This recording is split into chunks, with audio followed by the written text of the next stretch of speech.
Hi guys! Welcome back sa ating vlog. So for today's video, samahan nyo na naman ako sa isang bagong resort na natukusan na naman natin dito lang sa Rizal guys. Panibago na namang Nature Vibe Resort para sa mga tao na gustong mag-unwind, para sa mga tao na gustong lumayo sa ingay na Metro Manila. Itong spot natin guys ay perfect para sa mga medyo malalayo dyan, no? Kasi ito ay malapit lang from Metro Manila guys. Siguro tatakbo lang kayo ng mga around 30 minutes from Masinag. Andito na kayo.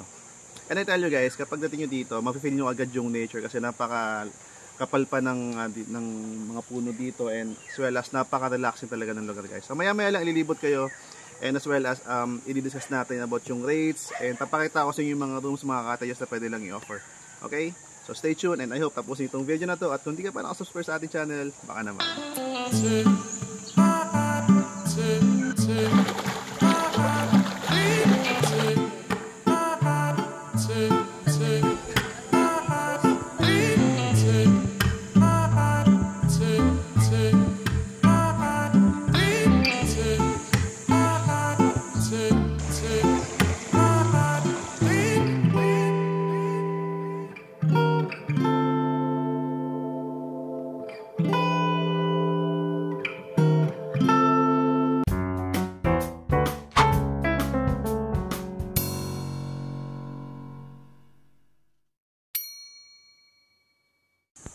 So guys, tada, ito yung area. Sa pasok tayo. Ito yung kanilang gate. Nakita nyo dito may MLPC na nakalagay.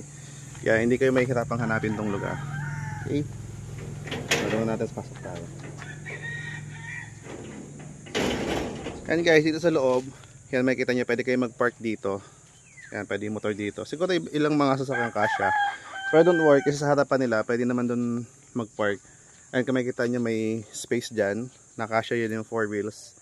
Siguro pahaba yung diskarte ng parking dyan. So ito, pagpasok mo guys, ito yung bubungan sa'yo. Tingin naman guys, talaga napaka-nature pa ng kanilang resort. Ang dami nilang na preserve na mga puno. Kaya nga mapaligid. Kaya talagang pagpunta mo dito, talagang as in, mapifeel mo yung nature. Kasi papasok ka sa loob talaga ng nature. Ito, mostly ng kanilang mga kubo, nandun banda. Ayan. Tapos may mga A-house doon na mamaya puntahan natin. Tapos itong malaking house, pinaparent din nila to, may confirm natin kung magkano, no? Kaya check ko sa page nila para at least kung gusto niyo mag-staycation with your family, yan pwede dyan. Yan.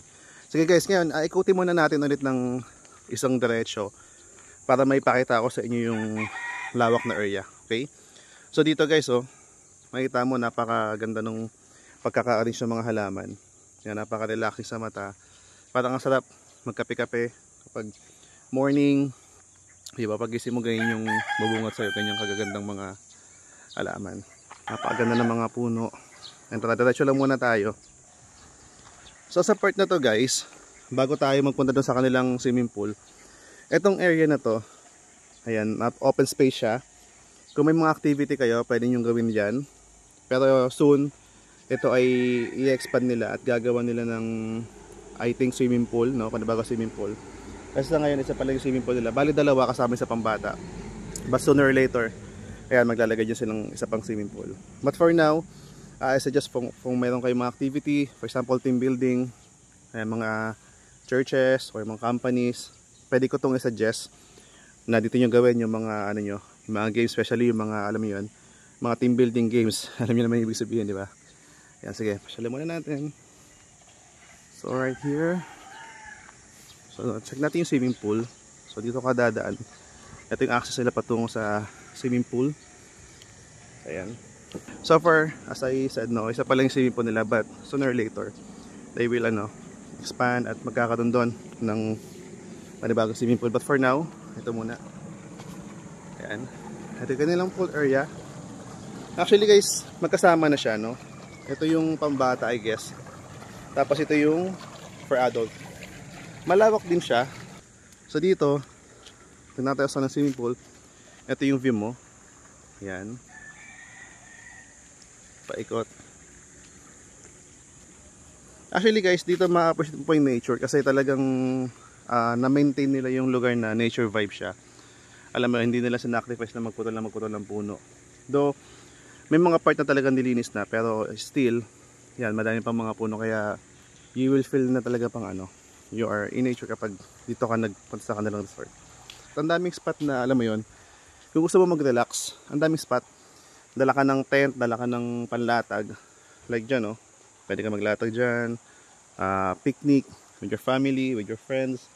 So, ang daming spot guys, hindi ka maubusan ng spot. So guys, ito yung isang kubo na pwede nyo i-rent dito. And I think good na to for staycation. Pwede ka na mag-overnight dyan kasi tingnan nyo naman, closed siya and secured. So, meron siya mga, alam niyo, mga grills na gawa na rin sa kubo. So, check natin yung loob. So, buksan ko lang yung flash ko. Yan. So, ito guys, ito siya. Ayan o, so meron ka na rin ditong dining table.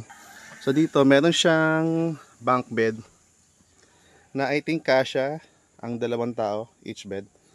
So, dito sa taas, medyo mas maliit to. So, siguro isa lang sa taas. Tapos dito sa baba, 2. At siguro kung mag-extend pa kayo, ayan, pwede maglatag dito ng foam. At ang gandahan, may ito na rin mga upuan dyan. No? At syempre kasama na rin yung pillow and matting nila. May extra pillow pa dyan. Tapos ito guys, kung mga cowboy naman kayo, no? Kung mga tropa naman, actually pwede ka na rin dito mahiga. So malawak na rin siya. So alright. And this time guys, check natin tong buong house na pinaparent nila. So yan. Tingin ko dito, dating bahay ito na may-ari. Tapos, inopen na rin nila for visitors.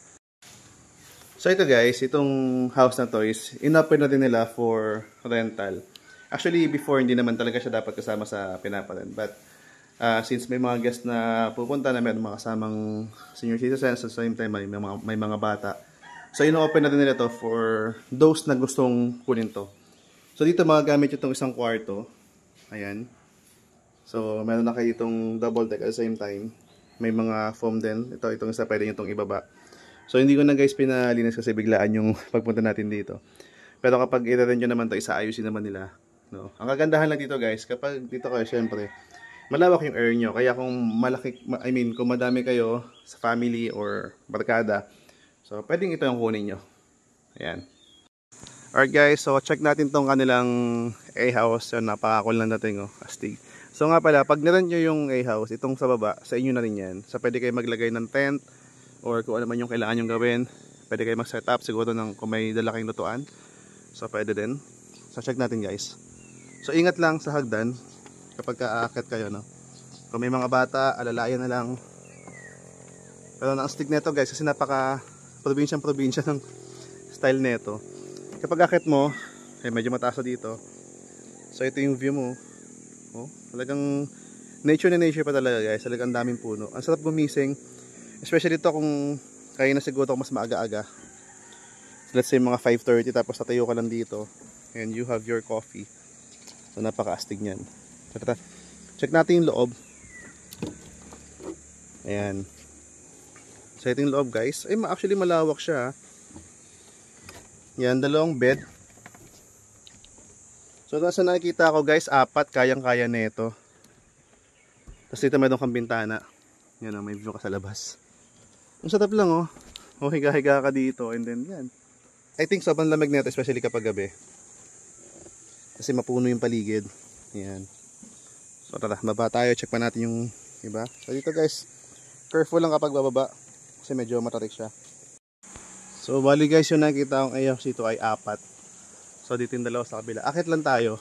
Hindi na natin papasukin yung room kasi same lang naman yan. Pero gusto ko lang makita yung view. Kapag nandito ka sa taas, at ako medyo hinihingal na. So, ito pa guys, so another spot, oh. Ay no, ang lawak, oh. So, pwede mag-camping dyan, picnic. Ito. So, kung ako yung tatanungin guys, para mas okay sa akin dito yung access kasi mababalay hagdan. Tapos, same dun sa kanina, meron ka rin terrace dun sa harap. Ayan. So, kung ako, mas trip ko itong nandito banda. So, guys, sakit lang tayo. Gusto ko lang makita yung POV dito kapag makakya dito sa kanilang bundok, no? So, ang ganda, guys. So, dito, ang sarap ditong makipag-date. So, guys, dito na ako sa bandang taas, no? Bandang bundok. So tingnan nyo guys, yung point of view mo dito, ayan. Ang ganda ng view mo sa mag-stay dito. And para siyang perfect na perfect kapag gusto mo talaga mag-relax. ako, na-imagine ko no, dito sa lugar na to. Dala akong gitara tapos kumakanta ako ng praise and worship song, no? And nakaka-relax kasi sa part na to guys, malayo ka na sa mga cottage, andun yung mga cottage. Ayan yung mga rooms nandun, swimming pool nandun. So kapag dito ka nagstay, parang malayo ka na sa maingay. So mas feel mo dito yung ano, lalo especially kapag alam mo gusto mo muni-muni. And I tell you guys, ang ganda ng view dito. Ayan. So ayan guys, pakita ko lang sa inyo kung ano yung nakikita ko. Ayan, ayan yung view mo sa baba, nandun yung swimming pool. Ayan yung mga A-house. Tapos yan, ito. Yun naman guys, so talagang napaka-mountain, napaka-nature pa talaga ng dating nito guys. Diba? Tapos kapag tumingala ka, ayan, puro puno. Grabe, thank God may mga ganito pang lugar sa ating, malapit sa atin na ayos para sa pamamasyal. So guys, bago ko makalimutan, FYI nga pala no, kasi itong resort nila talagang ano to, open to for public.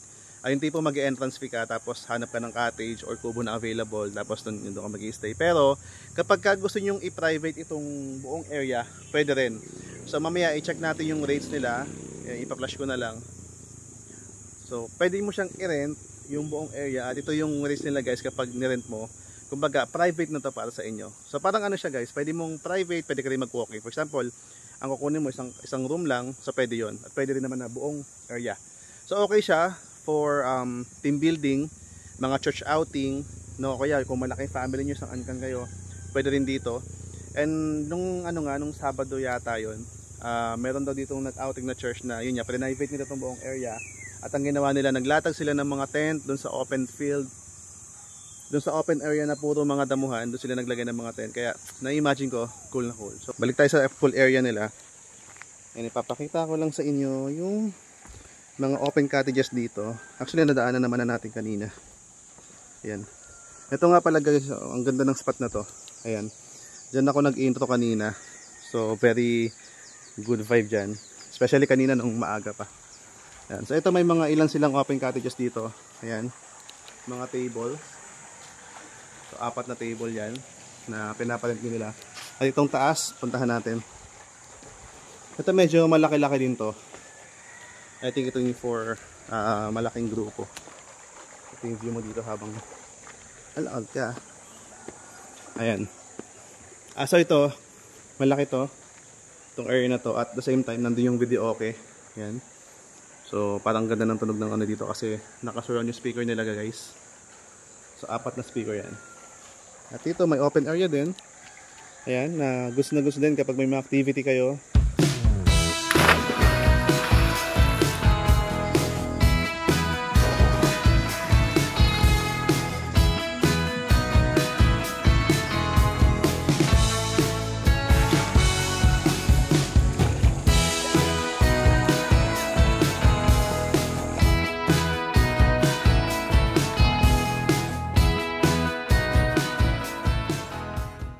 So ito guys, magubad muna tayo dito sa swimming pool para makapag-refresh naman tayo, no?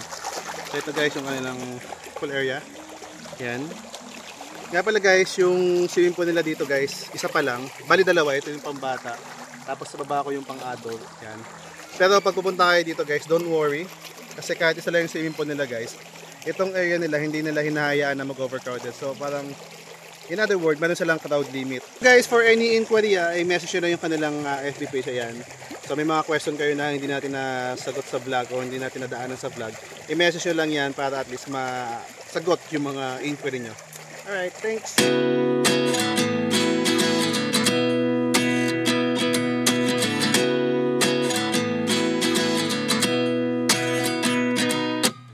At 29 and I find myself wondering what did happen to the last 10. I ran away with my life, fast forward, never turn back again.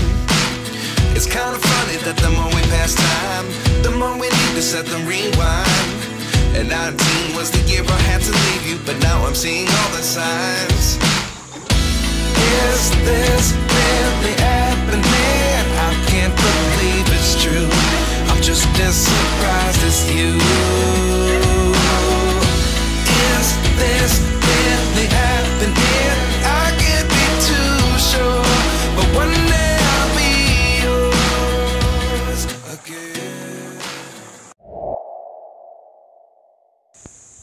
Guys, sorry may nakalimutan ako. Puntahan nga pala natin ngayon yung yung kanilang bonfire area na kapag nag-overnight kayo dito guys, o kaya naman ay night swimming. So, goods na goods to guys para sa pag-relax ninyo as well as alam mo yung kwentuhan kayo habang nagbo-bonfire. No? Ewan ko lang kung applicable siya ngayon kasi summer. Tingnan lang natin. Pero okay to kasi during night, pwede kayong mag-ihaw-ihaw ng marshmallow. Yun, ayos yan. So ito siya guys. Ito yung kanilang bonfire area. So yan, imagine you are sitting there with your loved ones, your family, friends. Tapos pwede kayo dito maglagay ng bonfire dyan. Habang kayo ay nag-chill and relax dito sa kanilang napakagandang resort. At the same time, syempre nasa gitna ka ng napakaganda at napakalinis sa nature. Yan. Nga pala guys, itong kanilang area ay malayo sa main road. Siguro yung Marilaki Highway, banda doon, mga kulang-kulang 1 kilometro pa yung layo. Kaya kapag nandito kayo guys, mostly maririnig nyo dito ay yung ingay lang ng nature, ng mga huni ng ibon sa paligid, pagka mahangin, yung aligasgas ng hangin. And kayo na guys, dumating ako dito mga around 6 AM, napakasarap ng umaga guys, napaka-refresh yung nung morning breeze, no? At talaga, ang sarap magkape, sarap magkape dito kanina. Ayun, I can also recommend this place sa mga pipictorial, no? Alam nyo naman ako kapag maganda yung place, sinasuggest ko yan kung gusto nyo ng spot for pictorial, prenup, pre-debut shoot, or mga birthdays ng mga anak ninyo. So marami kayong spot dito guys na pwedeng mapwestuhan. And talagang sulit kasi napaka-affordable ng kanilang rate, kaya hindi masakit sa bulsa. Nice. So yun guys, tapos na tayo mag-ikot dito sa kanilang napakalawak at napaka-relaxing, napakagandang nature vibe resort. So kung gusto nyo mag-book guys, i-PM nyo lang ang kanilang page. Ito ang kanilang page. By the way guys, ito nga pala, meron sila ditong kitchen na kapag kayo ay magluluto, pwede nyo gamitin to. Bali mag-additional lang kayo for the gas, yan, sa gasol. Pero guys, okay na okay kasi nakakalan na kayo, diba? Bihira to sa mga open resort na may mga ganyang ganyang amenity. So pwede na kayo magluto. Alright.